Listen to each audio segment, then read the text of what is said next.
Hi, I am Leo Stuano, instructor from Lady Normal University, and today we're going to discuss about Bloom's taxonomy.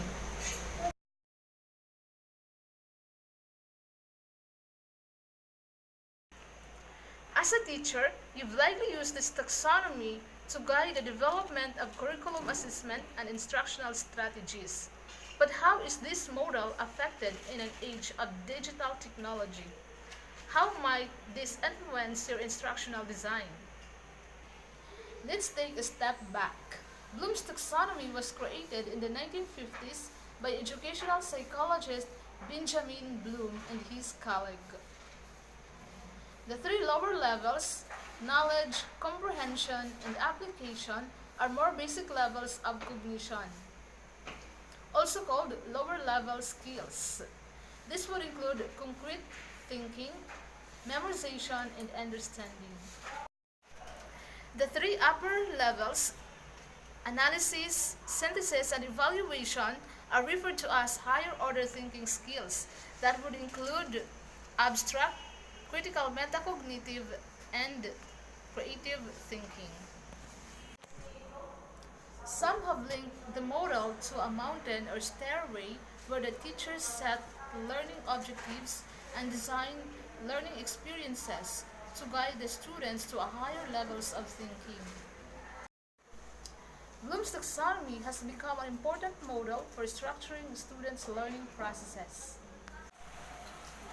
In the 1990s, Bloom's taxonomy was updated by a group led by David Krathwohl, one of the original author, and his colleagues, Lauren Anderson, former student of Bloom's.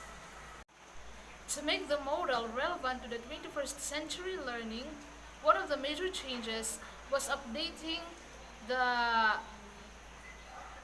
noun associated with each level with action-oriented verbs. This differentiation positions thinking as an action-based process rather than one of a passive acquisition. For example, knowledge was replaced by remembering. Analysis was changed to analyzing. They also reordered the last two steps. Evaluation, which was previously at the top, was moved to down. And creating, which was formerly synthesis, was moved to the top. With this framing, educators have several different verb questions and instructional strategies associated with each level. So for the continuation of the discussions, the Bloom taxonomy, I am Erica J. Redrando to continue the discussion.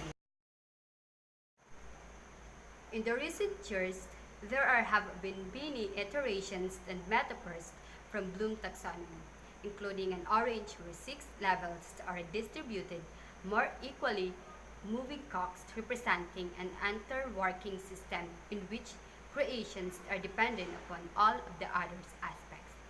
For a flip pyramid, illustrating an emphasis on the higher order thinking skills, but in the thinking about how technology affects this model. Consider it as a Bloom digital taxonomy. For example, some proposes that new action verbs can be applied within each level. Let's take a look at creation, which learners are designing, inventing, or constructing a piece of works that shows what they know. One can add new digital verbs like blog, remix, or programs.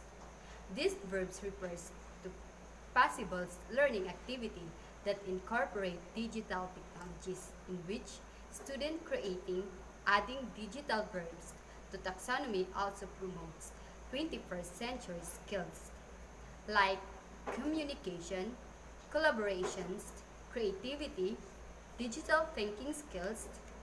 Others have taken the levels of the taxonomy and aligned them, which technology took that's help.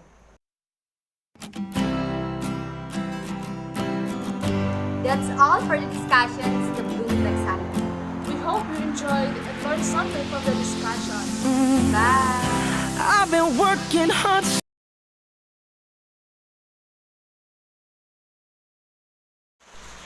everyone, I'm Glyza E. Makalinga. Now we were going to discuss about the Merrill's principle of instruction.